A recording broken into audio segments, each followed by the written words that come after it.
तो दोस्तों बाबा the explainer हाजिर है और आज मैं एक्सप्लेन करूंगा एक superhit Malayalam horror comedy film जिसका नाम है सर्वम माया, यानी कि सब माया है।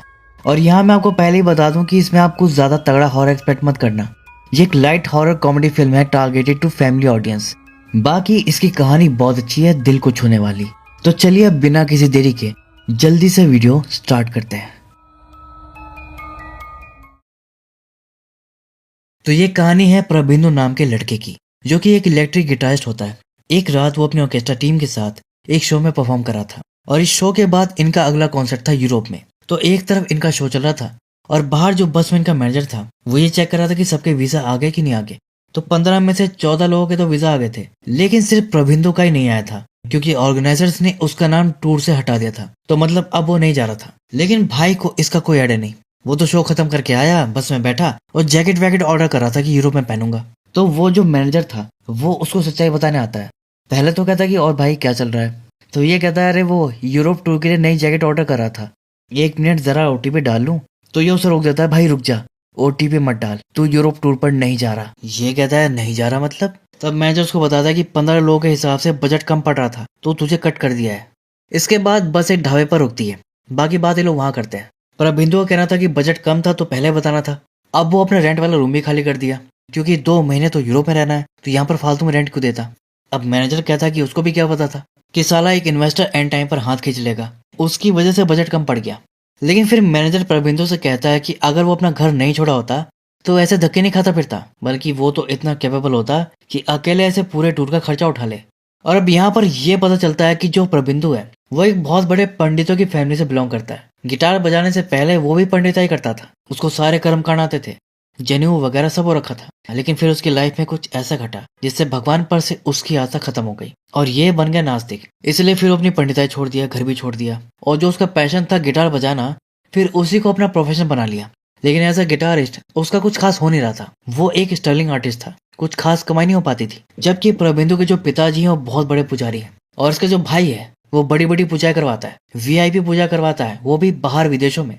कुल मिलाकर प्रबिंदु के परिवार के पास नाम पैसा सब है और इसीलिए मैनेजर का कहना था कि बताओ इतनी बड़ी लेगेसी को छोड़कर तो गिटार बजा रहा है, धक्के खा रहा है सिर्फ अपने ईगो की वजह से। तो ऑफेंड हो गया। कहता है कि अगर कोई अपनी आस्था छोड़कर नास्तिक बनता है तो ये उसकी अपनी चॉइस है, ये उसका ईगो नहीं है, आत्मविश्वास है। मैनेजर कहता है भाई वो सब तो ठीक है, लेकिन आत्मविश्वास से तू 2 महीने कैसे कटेगा। इसलिए वो तो उसे यही सलाह देता है कि देख तेरे पिता का 70th बर्थडे आ रहा है, तुझे बुलाया भी है, तो तू घर चले जा और 2 महीने वही रह, रहने खाने का सब हो जाएगा, कोई दिक्कत ही नहीं फिर। लेकिन प्रबिंदु की दिक्कत ये थी कि उसके अपने पिता से कुछ खास नहीं बनती थी। वो तो मैसेज भी नहीं किए थे, इसका भाई किया था और कह रहा था कि तू आएगा तो पिताजी को बहुत अच्छा लगेगा। लेकिन भाई इसको तो नहीं जाना था, इसने तो रिप्लाई तक नहीं किया था। लेकिन अब इसको लगता है कि भाई जाना ही पड़ेगा, कोई चारा ही नहीं है। और पता है क्या रिप्लाई करता है कि भाई बिजी हूँ, ट्राई करता हूँ। और अगले दिन पहुंच जाता है जहाँ घर पर पार्टी चल रही थी, कई सारे मेहमान आए हुए थे, उसके पिताजी और भाई सबसे बातें कर रहे थे। लेकिन ये उनको ज्वाइन ना करते हुए घर में पीछे से एंटर करता है और सीधा जाता है अपने चाचा के रूम में। क्योंकि इसके अपने पिता से नहीं बनती थी, लेकिन चाचा से तो बहुत बनती थी। और चाचा वैसे काफी सही आदमी थे, बस उनकी एक गंदी आदत थी, वो करके फ्लश नहीं करते थे। अभी भी बाथरूम गंदा रहा था कि अरे चाचा ये तुम्हारी आदत कब सुधरेगी, फ्लश क्यों नहीं करते हो। इसके बाद हम प्रबिंदु के कजन रुपेश को देखते हैं और वो भी पुजारी होता है। उसका एक असिस्टेंट भी था श्री कुट्टा, और ये श्री कुट्टा जो था वो काफी ओवर स्मार्ट काइया चंद टाइप का आदमी था। वो ज्यादा काम भी नहीं करता था, लेकिन दक्षिणा में पूरा हिस्सा लेता था। ऊपर से ऐसे दिखाता था कि जैसे वो रुपेश का असिस्टेंट बन के उस पर कोई एहसान कर रहा है। इसलिए रुपेश उसे तंग आ चुका था और वो कोई नया बंदा ढूंढ रहा था उसे रिप्लेस करने के लिए। दूसरी तरफ प्रबिंदु को एक म्यूजिक एल्बम में काम मिलता है तो स्टूडियो जाकर रिकॉर्डिंग वगैरह कर देता है। लेकिन लो बजट म्यूजिक एल्बम था तो कुछ खास पैसे नहीं मिलते। प्रबिंदु समझ गया था कि अभी के लिए इस काम से तो गुजारा नहीं होने वाला, पार्ट टाइम के लिए कुछ और काम ढूंढना पड़ेगा। तो फिर ये अपने कजन रुपेश के पास ही जाता है, कहता है भाई कुछ काम दिलवा दे यार, कटकी चल रही है। रुपेश कहता है ठीक है भाई, अपने पास तो कई तरह के काम है, अच्छा दावतों में सेवा करेगा। तो मना कर देता कि नहीं यार वहाँ बहुत लोग होते हैं, शोर होता है, मुझसे नहीं होगा। रुपेश कहता तो भाई सब्जी काट ले, ये भी इसको नहीं करना था।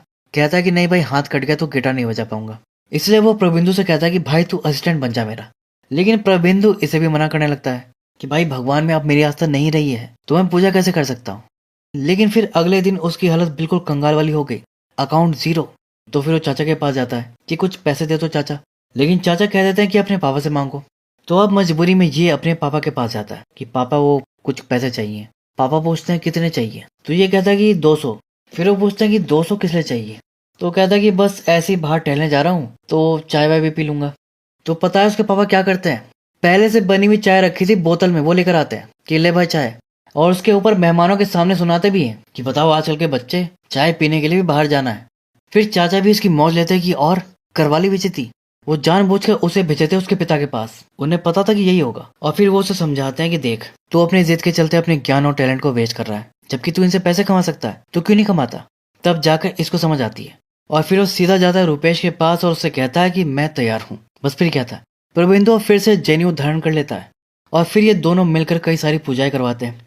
किसी ने नया घर लिया तो वहां पूजा, दुकान खोला वहां पूजा, कोई जिम खोला वहां पूजा। तो प्रबिंदु के पास अब काम की कमी नहीं थी और अच्छे खासे पैसे भी मिल रहे थे, जिससे कि अब उसकी कड़की चली गई, जिससे कि वो काफी खुश था। इसी दौरान किसी ने अपना नया मकान बनवाया था तो वहां भी इनको बुलाया जाता है और वहां पर अभी भी कुछ काम चल रहा था। जैसे एक आदमी वहां पर झूला लगा रहा था, तो रुपेश आकर वो देखने लगता है, पूछता है कि और झूला कैसा है, बढ़िया मजबूत है, कितने जने बैठ जाएंगे। तो जो बनाने वाला था ना, वो तो चौड़ में बोल देता है कि पूरा मोहल्ला बैठा लो तब भी नहीं गिरेगा। ये सुनकर एक आदमी उसको चैलेंज कर देता है कि ज्यादा बढ़ा चढ़ा के मत बोल। तो वो बनाने वाला ऑफेंड हो गया और दिखाने के लिए कि उसने कितना मजबूत झूला बनाया है, सबको बुला बुला कर बैठाने लगता है। औरतें बच्चे रुपेश तक बैठ जाता है। इसी दौरान रुपेश एक और बच्चे को अपने ऊपर बैठा लेता है कि आजा तू भी आजा, और उसके बैठते ही झूला गिर गया। अब बाकी लोगों को तो इतनी चोट नहीं आई, लेकिन रुपेश को बहुत चोट आ गई क्योंकि सबके नीचे वो दब गया था, जिसकी वजह से उसकी हालत ऐसी हो गई कि अब वो काम नहीं कर सकता था। डॉक्टर भी बोल दिया कि महीनों भर लगेंगे ठीक होने में। तो ऐसे में वो क्या करता है कि प्रबिंदु से एक डील करता है कि पूजा का सारा काम अब प्रबिंदु करेगा और क्लाइंट जो है वो रुपेश दिलवाएगा, इसीलिए 50% शेयर वो भी रखेगा। लेकिन प्रबिंदु इसके लिए एग्री नहीं होता कि ये तो सही नहीं है, मतलब सारा काम मैं करूं, पूजा मैं करूं, ये बस क्लाइंट लेकर आएगा और 50% लेगा।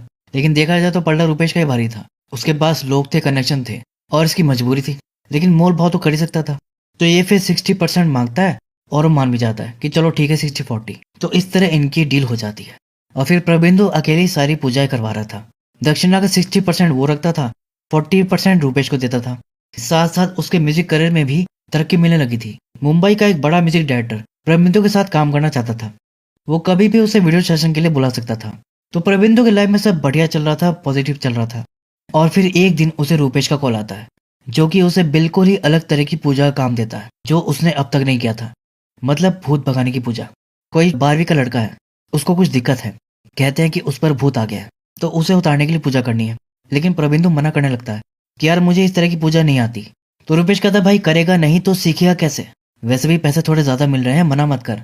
बाकी मंत्र और विधि की पीडीएफ बनाकर मैं तुझे व्हाट्सएप कर दूंगा, जैसे बाकी पूजा करी है वैसे ही करना है, बस आग और फूल थोड़े ज्यादा बढ़ा देना। प्रबिंदु मान जाता है कि चलो ठीक है कर लूंगा। पूजा का वक्त रुपेश 6 बजे का बताया था, तो ये 6 बजे ही सामान वगैरह लेकर पहुंच जाता है।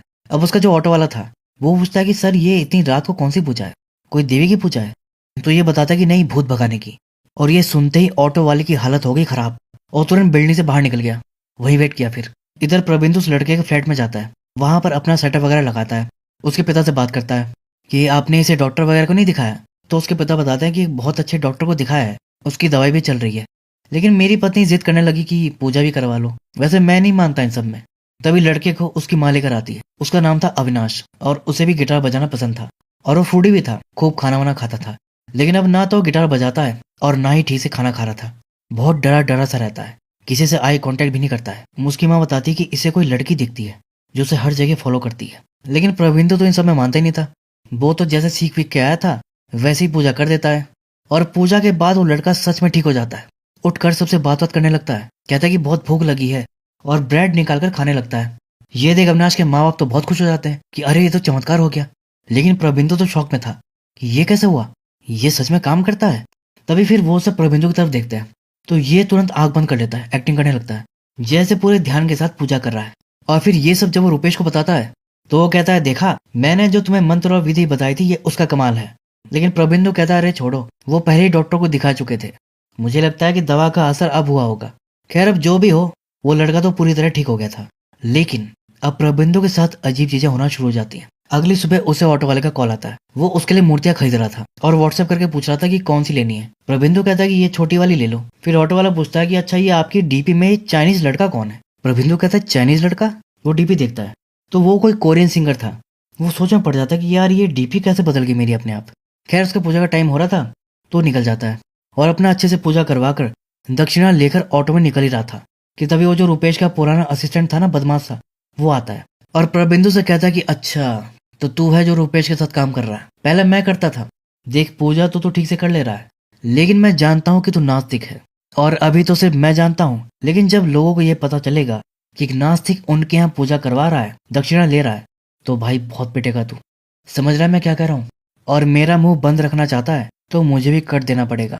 इस तरह से वो प्रबिंदु को ब्लैकमेल करके जाने लगता है और प्रबिंदु परेशान भी हो जाता है कि अब मेरी दक्षिणा ये खा जाएगा। और ये तो खुश होकर जा रहा था अपना आराम से कि मैं तो मास्टर स्ट्रोक खेल दिया, लेकिन तभी अचानक ही उसका एक्सीडेंट हो जाता है।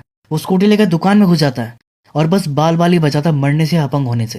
और ये देखकर जो ऑटो वाला था वो प्रबिंदु से डर जाता है। उसे लगता है कि इसमें कोई शक्ति है, इसलिए वो उससे गलत बोला तो इसके साथ ये हो गया।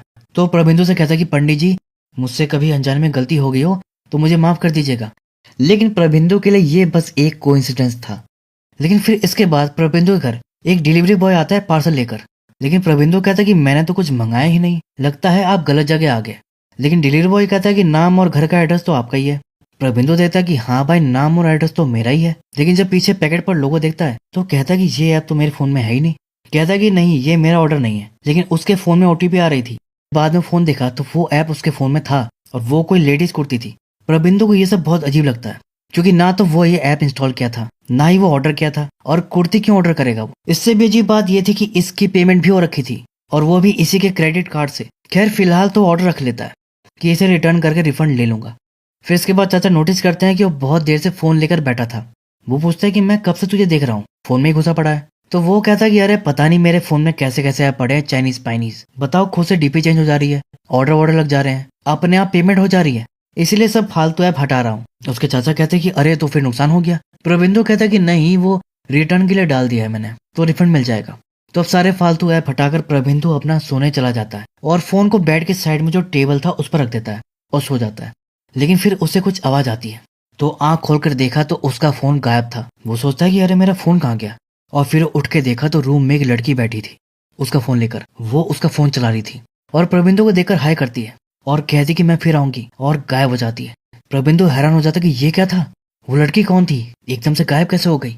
वो इतना डर गया था कि फिर वो अपने चाचा के रूम में सोता है। इसके बाद जब वो सुबह उठकर बाहर निकलता है तो चाचा पूछते कि कल अचानक चाचा पर इतना प्यार कैसे उमड़ आया जो मेरे रूम में सोने आ गए। इस पर वो बताता कि चाचा कल मैंने एक डरावना सा सपना देखा, रूम में कोई लड़की बैठी थी और वो मुझे ही घूर रही थी। चाचा कहते हैं अरे भाई ये तो कुंवारे लड़कों का आम सपना है, लड़कियां तो आती हैं सपनों में, अब तेरे सपने में लड़कियां नहीं आएंगी तो क्या मेरे सपने में आएंगी। प्रबिंदु कहता है कि नहीं चाचा ये वैसा सपना नहीं था, वो कुछ अलग था, बिल्कुल रियल लग रहा था। उस लड़की की आवाज मुझे क्लियर सुनाई दे रही थी, कह रही थी कि फिर आऊंगी। तो चाचा कहता है अच्छा वैसे ये घर भी 90 साल पुराना है, यहाँ कुछ भी दिख सकता है। अभी ये दोनों उसके बारे में बातें ही कर रहे थे और पीछे वो फोन लेकर ही बैठी थी। अब चाचा तो उठ के चले जाते हैं और जैसे ये पलटा तो उसे देखते ही डर गया। लेकिन वो तो उसे गुड मॉर्निंग कर रही थी, बात करने के लिए बुलाती है, कहती है कि अच्छा है तुम्हारे पास आईफोन है। वो अविनाश के पास तो एंड्रॉइड था और वो तो बहुत डरपोक भी था, आई कांटेक्ट ही नहीं करता था। लेकिन तुम मुझे हिम्मत वाले लग रहे हो, आई कांटेक्ट अच्छा है तुम्हारा। मतलब ये लड़की वही भूत है जो पहले अविनाश के साथ जुड़ी हुई थी और पूजा के बाद अविनाश तो इससे छूट गया, लेकिन अब ये प्रबिंदु से जुड़ गई है और यही है जो इसके फोन में छेड़छाड़ कर रही थी, डीपी बदल रही थी, कपड़े वपड़े ऑर्डर कर रही थी और ये सोच रहा था कि मैंने फोन में कोई गलत सलत चाइनीज ऐप डाल लिया, उससे हो रहा है, बैठ के ऐप डिलीट करने में लगा पड़ा है। लेकिन ये तो भूत वूत में मानता ही नहीं था, ये उसे भ्रम समझ रहा था। उसे लगता है कि मुझे कोई साइकोलॉजिकल प्रॉब्लम हो गई है। फिर वो तुरंत डॉक्टर के पास जाता है और आजकल तो भाई लोग डॉक्टर के पास जाने से पहले खुद ही पढ़ाई कर लेते हैं, तो ये भी करके गया था। कहता है कि मैंने गूगल पर चेक कर लिया है, मुझे स्किज़ोफ्रेनिया हुआ है, सारे सिम्टम्स वही हैं। डॉक्टर कहता है भाई मैं देख लूं, पहले पूरी बात बताओ क्या दिक्कत है, क्या दिखता है, कैसा लगता है। तो ये बताता है कि डॉक्टर एक लड़की है, हर जगह दिख रही है, मुझसे बात भी कर रही है। डॉक्टर कहता है कि अच्छा क्या अभी भी वो तुम्हें यहाँ दिख रही है। वो कहता है कि नहीं अभी तो नहीं दिख रही। डॉक्टर पूछता अच्छा कब से हो रहा है सब।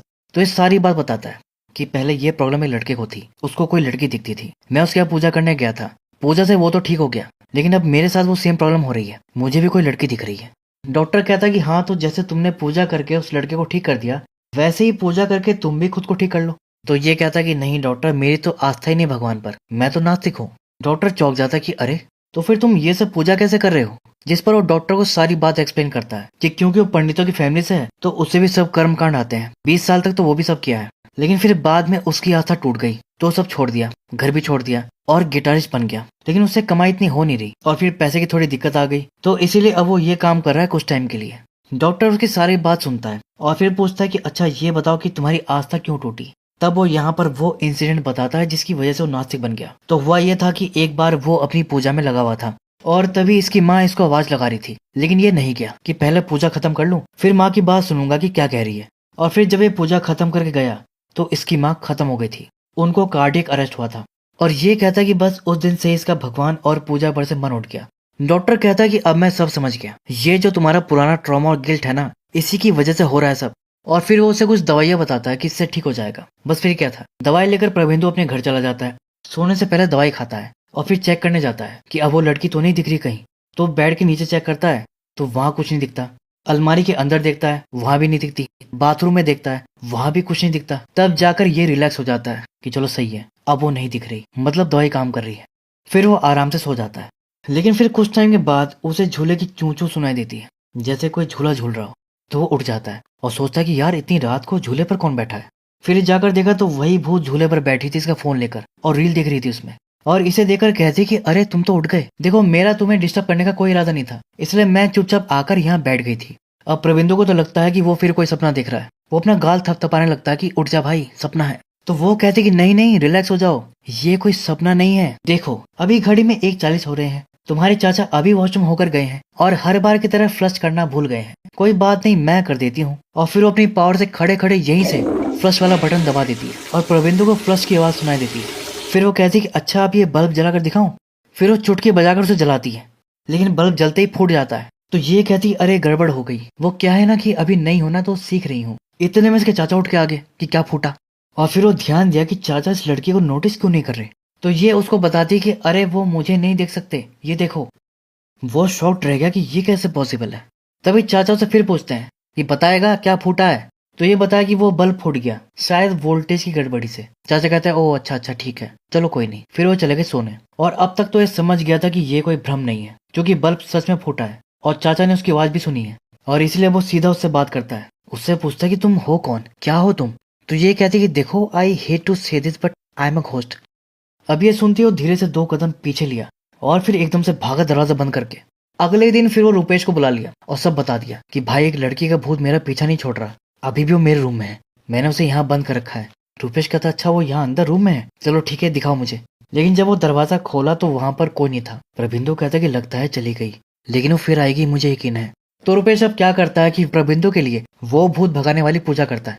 और फिर पूजा अच्छे से संपन्न होने के बाद प्रबिंदु से कहता है कि ठीक है भाई मैंने पूजा कर दी, तो अब तू परेशान मत हो, वो जो भी चीज थी अब चली गई है, अब वो नहीं आएगी। और अब भाई तो थोड़ा मंदिर मंदिर भी जाना शुरू कर, फिर तेरे पीछे ऐसी चीजें नहीं आएंगी। अब इन दोनों को लग रहा था कि वो चली गई, लेकिन वो तो इनके पीछे ही खड़ी थी, इनकी बातें सुन रही थी। और फिर रुपेश के जाने के बाद जब ये पलटा तो उसे फिर से सामने देखकर चौंक पड़ा और वो तो गुस्से में थी, कहती कि क्या कह रहा था वो मुझे, चीज, मैं चीज हूँ।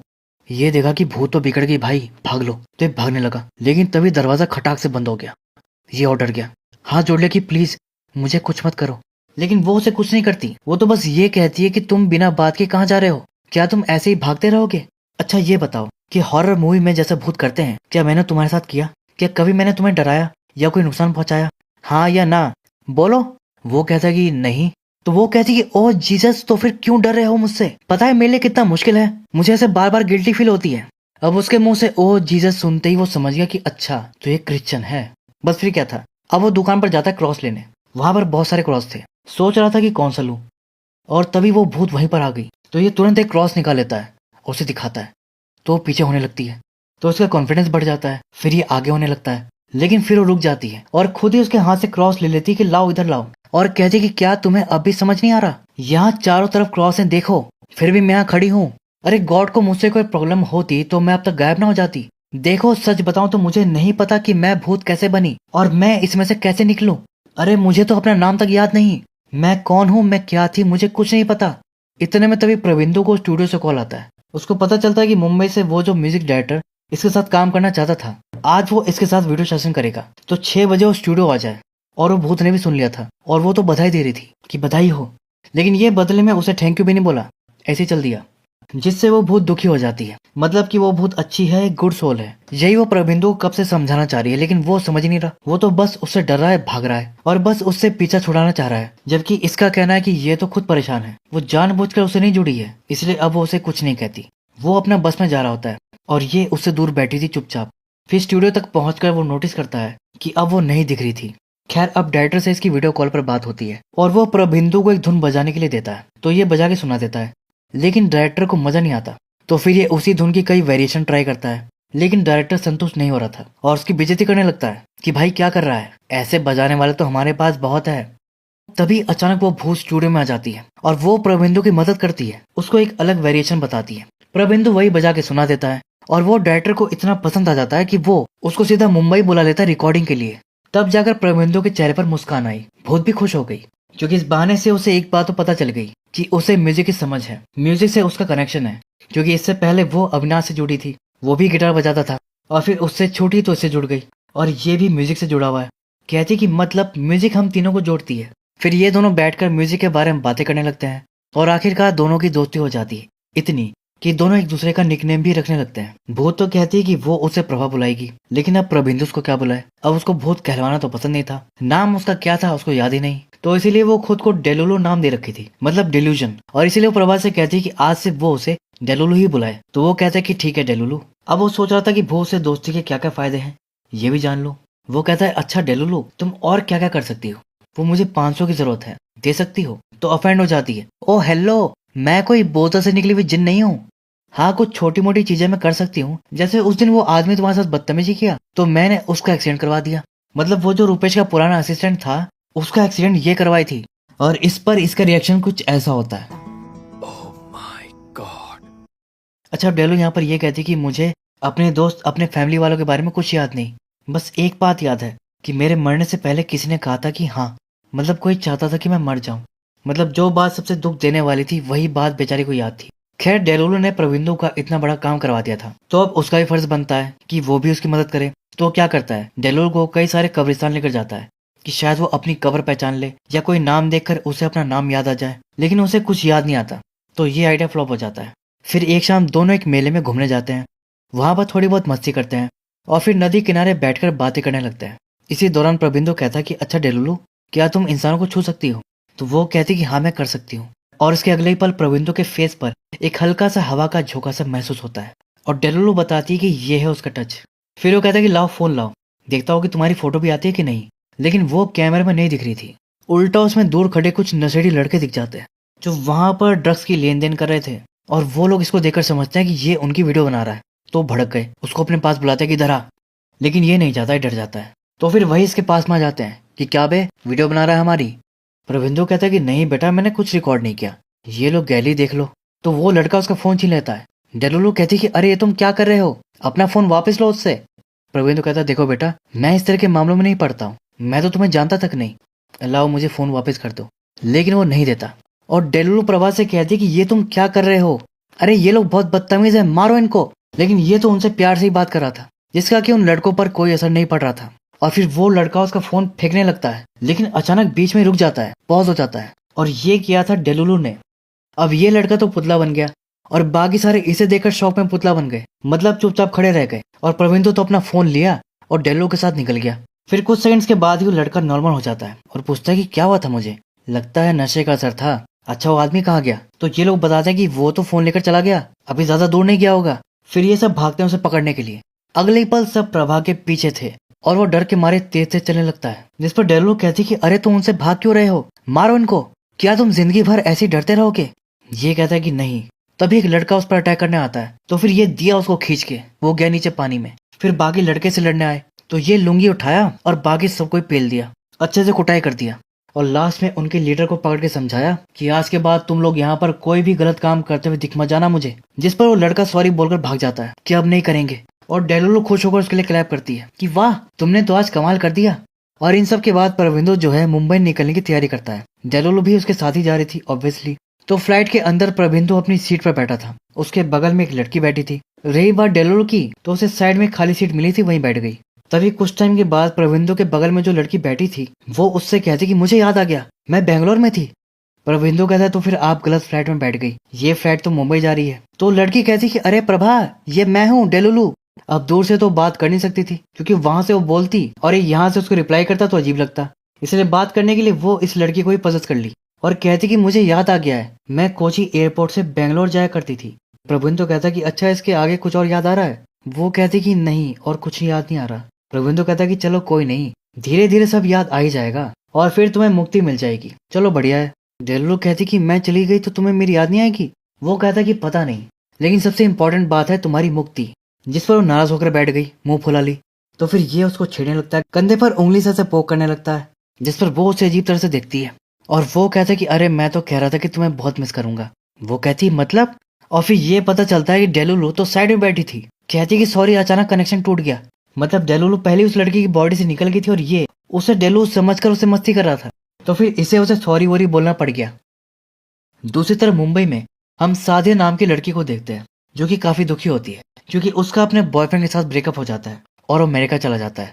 दूसरी तरफ प्रबिंदु स्टूडियो में होता है और उसकी रिकॉर्डिंग अच्छे से हो जाती है और तभी वहां पर सादिया आती है और डायरेक्टर प्रबिंदु को बताता है कि पहले सादिया को ही उसका म्यूजिक पसंद आया था और सादिया ने ही उसका रेफरेंस दिया था।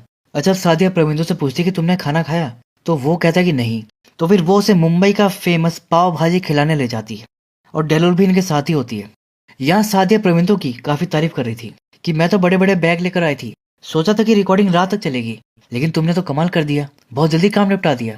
तभी उसके फोन में कुछ मैसेज आते हैं जिन्हें पढ़कर वो रोने लगती है। फिर डेलुलू उसके मैसेज पढ़ के बताती कि अरे इस बेचारी का तो ब्रेकअप हो गया, बहुत दुखी है। वो प्रबिंदु से कहती कि अरे ऐसे घूरते मत रहो, उससे पूछो कि वो ठीक है। लेकिन प्रबिंदु हिचकिचा रहा था तो डायरेक्ट बोलने के बजाय वो बोल देता है कि साध्या, तुम बन और ग्रेवी नहीं खा रही क्या? पूरी फिल्म में इसी लाइन पर मैं प्रॉपर हंसा था। साध्या भी खुद को नहीं रोक पाती, रोते रोते वो भी हंस देती है और उसे करेक्ट करती है कि इसे पाव भाजी बोलते हैं। इसके बाद साध्या और प्रबिंदु खूब बातें करते हैं और साध्या अपने दिल की सारी बातें उससे कह देती है, पूरी ब्रेकअप स्टोरी सुना देती है और अपना मन हल्का कर लेती है। लेकिन उसकी बातें सुनकर डेलुलू का मन भारी हो जाता है। वो प्रबिंदु को बताती है कि मुझे याद आ रहा है कि मैं प्यार में थी, मैं किसी से प्यार करती थी, लेकिन वो किससे प्यार करती थी उसे यही नहीं पता था। फ्लैट में भी वो यही सोच रही थी कि आखिर उसका प्यार कौन था और बगल में प्रबिंदु बैठा उसको याद दिलाने मदद कर रहा था। अब उसी फ्लैट में सादिया भी बैठी थी तो वो प्रबिंदु की सीट अपने पास शिफ्ट करवा के उसे बुला लेती है। अब वो तो खुश हो जाता है क्योंकि वो भी सादिया को पसंद करने लगा था, लेकिन पहले वो डेलुलू की तरफ देखता है जैसे जाने के लिए पूछ रहा हो। वो तो कहती थी कि जाओ, फिर वो तो जाकर उसके पास बैठ जाता है। दोनों हंस हंस के बातें कर रहे थे और बेचारी डेलुलू अकेली बैठी थी दुखी होकर। खैर वापस पहुंचते ही रूपेश प्रबिंदु के साथ एक भूतिया घर की शुद्धिकरण करने जाता है और साथ में डेलुलू भी थी। इसी बीच डेलुलू अलमारी में किसी को देखकर डर जाती है और प्रबिंदु को बताती कि वहां अलमारी में कोई है। फिर प्रबिंदु अलमारी खोलता है तो उसमें से औरत निकलती है बच्चे को लेकर। कहीं से एक आदमी भी निकलकर भागने लगता है तो ये कोई भूत नहीं थे बल्कि बेचारे होमलेस लोग थे जो खाली घर देखकर यहाँ घुसकर रह रहे थे। फिर कहानी आगे बढ़ती है जहाँ साध्या प्रबिंदु में काफी इंटरेस्ट दिखा रही थी, उसे काफी मैसेज वगैरह कर रही थी और अब तो वो उसे मिलने के लिए भी बुला रही थी, लेकिन ये हिचकिचा रहा था, बहाने बना रहा था। जिस पर डेलुलू उसे काफी समझाती है कि उसे जाना चाहिए। तब वो जाता है, उसके साथ अच्छा खासा टाइम स्पेंड करता है, लेकिन पता नहीं क्यों अब डेलुलू को उन्हें साथ देखकर अच्छा नहीं लग रहा था। फिर जब प्रबिंदु लौट रहा था तब भी वो कार में चुपचाप बैठी थी, कुछ सोच रही थी और फिर कहती कि मुझे तुमसे कुछ कहना है और सीधा बोल देती कि मैं तुमसे प्यार करती हूँ, आई लव यू। तो प्रबिंदु कहता कि थैंक यू, मैं भी तुमसे प्यार करता हूँ। वो कहती कि अरे तुम समझे नहीं, I am in love with you. वो कहता कि यार अब ये क्या है, पहले तुम्ही ने मुझे और साध्या को करीब लाने का काम किया, अचानक से ये कैसा प्यार जाग गया। वो कहती कि मुझे नहीं पता कि कैसे हुआ, बस हो गया, मुझे तुमसे प्यार हो गया। प्रबिंदु कहता कि लेकिन हमारे बीच ऐसा रिश्ता नहीं हो सकता, तुम भूत हो और मैं इंसान हूँ। तो ऑफेंड हो जाती है कि देखो मुझे भूत मत बुलाओ तुम। वो कहते कि तो क्या बुलाऊं, तुम्हें अपना नाम नहीं पता, मैं तुम्हें छू भी नहीं सकता। जिस पर वो कहते कि प्यार शारीरिक नहीं होता, लोग दूर रहकर भी प्यार कर सकते हैं, इसके लिए बस एक इमोशनल कनेक्शन की जरूरत होती है जो कि हमारे बीच में है, बताओ क्या नहीं है। वो कहते कि मेरा वो मतलब नहीं था, देखो मैं प्रैक्टिकल होकर सोच रहा हूँ। आज साध्या ने जब मुझे गले लगाया तो पहली बार मैंने कुछ अलग महसूस किया। आज मेरी जिंदगी का सबसे बेस्ट दिन था और अब तुमने सब खराब कर दिया। तो वो और भड़क जाती है कि कितने सेल्फिश हो तुम, मेरी ही वजह से तुम्हारी जिंदगी बेहतर हुई, कितनी जल्दी भूल गए तुम सारे मर्द एक जैसे होते हैं। फ्लो में अंडरस्टैंड पता नहीं क्या क्या बोलती चलेगी उसको। और तभी साध्या का फोन आता है और प्रभा से फोन उठाने को कहती है, लेकिन वो नहीं उठाता। फिर वो कहती ठीक है सॉरी, उससे बात करो। तो वो क्या बोलता है, कि मुझे प्राइवेसी चाहिए। ये सुनकर डेलुलु और हट हो जाती है। उसके ऊपर ये बोलता है कि मुझे अब तुमसे मुक्ति चाहिए, तुम्हारे साय से मुक्ति चाहिए मुझे। और फिर एकदम कार से बाहर निकलता है बिना देखे और बाल बाल बच जाता है। एक कार उसको उड़ा देती है भी। वो कार वाला तो उसे गले देकर चल दिया, लेकिन इस इंसिडेंट से डेलुलु को सब याद आ जाता है और वो एकदम से आकर प्रविंदो के गले लग जाती है। और फिर प्रविंदो को उसकी सारी कहानी दिखने लगती है, जहाँ हम डेलुलु और उसके मॉम डैड को देखते हैं। और डेलुलु का एक छोटा भाई भी था। और यहाँ डेलुलु अपने मॉम डैड को बताती है कि वो एक लड़के को पसंद करती है और कल वो उन्हें उनसे मिलवाना चाहती है। उसकी माँ पूछती है क्या वो भी तुम्हें पसंद करता है। वो कहती है कि उसने अभी तक तो नहीं कहा, लेकिन मुझे पक्का यकीन है कि वो भी करता है, मतलब ये उसको प्रपोज करेगी। उसकी माँ कहती है अच्छा लड़के की फोटो तो दिखाओ, लेकिन वो नहीं दिखाती। कहती कि आप शक्ल से जज करती हो, लड़के की दाढ़ी है और आपको दाढ़ी नहीं पसंद है, और लड़का उम्र में मुझसे थोड़ा बड़ा भी है और वो एक हिंदू है। लेकिन फिर भी डेलू के घर वालों को इससे कोई दिक्कत नहीं थी। उन्हें तो बस अपनी बेटी की खुशी से मतलब था और वो तो बहुत खुश थी। फिर अगले दिन वो उन्हें कॉफी शॉप पर लेकर जाती है और उस लड़के को भी मैसेज करके आने को बोलती है, लेकिन वो लड़का नहीं आता। उसका मैसेज आता है कि वो नहीं आ रहा, जिससे डेलुलु दुखी हो जाती है। वो कहती है कि शायद उसे पता चल गया, तो मतलब वो मुझसे प्यार नहीं करता है। जिस पर उसकी माँ उसे समझाती है कि बेटा कोई बात नहीं, तुम्हारी जनरेशन को कमिटमेंट से हिचकिचाहट होती है तो ये गुस्सा हो जाती है, क्या बिना कुछ जाने ऐसे जज कैसे कर सकती हैं। तभी उस लड़के का कॉल आता है, तो ये एक्साइटमेंट में बात करने के लिए बाहर निकलती है बिना देखे। तभी एकदम से गाड़ी उसे उड़ा देती है और उस एक्सीडेंट से उसे इतनी चोट आती है कि वो ऑलमोस्ट मर जाती है। उसका ब्रेन डेड हो जाता है और ऐसे में उसे लाइफ सपोर्ट पर जिंदा रखा हुआ था, लेकिन डॉक्टर का कहना था कि उसके बचने का कोई चांस नहीं है, इसलिए बेहतर यही होगा कि आप उसे इस तकलीफ से मुक्त कर दे। मतलब वो लाइफ सपोर्ट हटाने की परमिशन मांग रहा था। तब लास्ट में डेलुल के डैड उसके छोटे भाई से बात करते हैं कि बेटा तेरी बहन बहुत तकलीफ में है, जिसे मुक्त करने के लिए डॉक्टर्स को मेरी परमिशन चाहिए, लेकिन मैं जब तक हाँ नहीं कहूंगा जब तक तुम हाँ नहीं करोगे। उसका भाई पूछता है तो क्या दीदी से खुश होंगी। उसके पापा कहते हैं कि हाँ। फिर वो भी हाँ बोल देता है, जिसके बाद डेलुल का लाइफ सपोर्ट हटा दिया जाता है और तब वो प्रॉपर मर जाती है। मतलब मरने से पहले जो हाँ सुनी थी वो उसके भाई ने बोला था।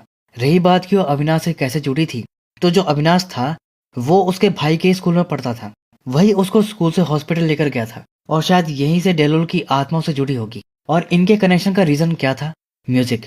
और फिर जब प्रबिंदु उसके सामने आया तो उससे कनेक्ट हो गई। और इसका रीजन सिर्फ म्यूजिक नहीं था, बल्कि एक और रीजन था कि जिस लड़के से डेलुलु प्यार करती थी, प्रबिंदु उससे कुछ सिमिलरिटीज शेयर करता था। जैसे उसकी भी दाढ़ी थी, वो भी उम्र में बड़ा था और हिंदू था। मतलब वैसे तो नास्तिक था, लेकिन प्रेजेंट तो खुद को एज अ हिंदू पंडित ही किया था ना।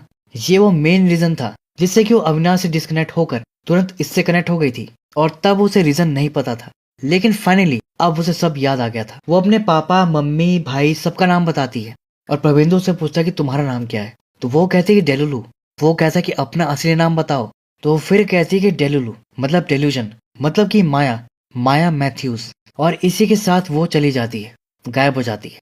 लेकिन माया के जाने के बाद प्रबिंदु अब उसे बहुत मिस कर रहा था। उसकी सारी बातें उसे याद आ रही थी, कैसे माया की वजह से उसकी लाइफ खुशी से भर गई थी और अब वो एकदम से चली गई। वो उसके लिए इतना कुछ किया और ये उसके लिए कुछ नहीं कर पाया। इस बात का भी उसे गिल्ट था। तो ये सब अब वो अपने चाचा से शेयर करता है, जिस पर कि उसके चाचा बताते हैं कि देखो, एक आत्मा की सभी अधूरी इच्छाएं पूरी होने पर ही उसे मोक्ष और शांति मिलती है। माया के पेरेंट्स ने उस लड़के को कभी नहीं देखा जिससे वो प्यार करती थी, जिससे वो मिलवाना चाहती थी।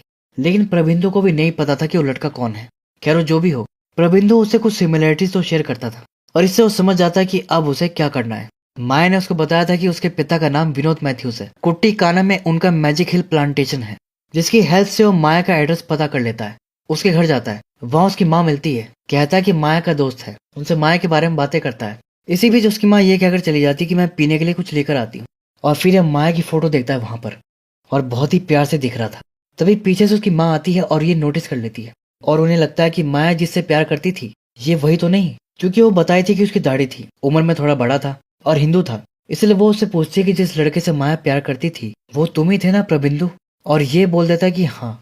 अब ये झूठ भी था लेकिन एक तरह से सच भी था, क्योंकि माया ने जाने से पहले प्रबिंदु से ही कहा था कि वो उससे प्यार करती है। तो इस तरह से माया की माँ उस लड़के को देख ली जिससे माया प्यार करती थी, जिससे कि माया की आखिरी इच्छा भी पूरी हो गई और उसे मोक्ष मिल गया। लास्ट में प्रबिंदु को अपने फेस पर हल्का वाला हवा का झोंका फील होता है, जो कि माया का लास्ट टच था।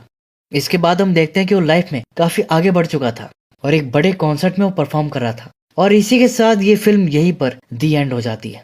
तो दोस्तों ये थी सर्वम माया मूवी की एक्सप्लेनेशन। तो उम्मीद करता हूँ कि आपको इस फिल्म की कहानी और मेरा एक्सप्लेनेशन पसंद आया होगा। पसंद आया तो वीडियो को लाइक और हाइप कर दीजिएगा। तो मैं अब आपको मिलता हूँ अगली वीडियो में, तब तक के लिए take care and keep watching.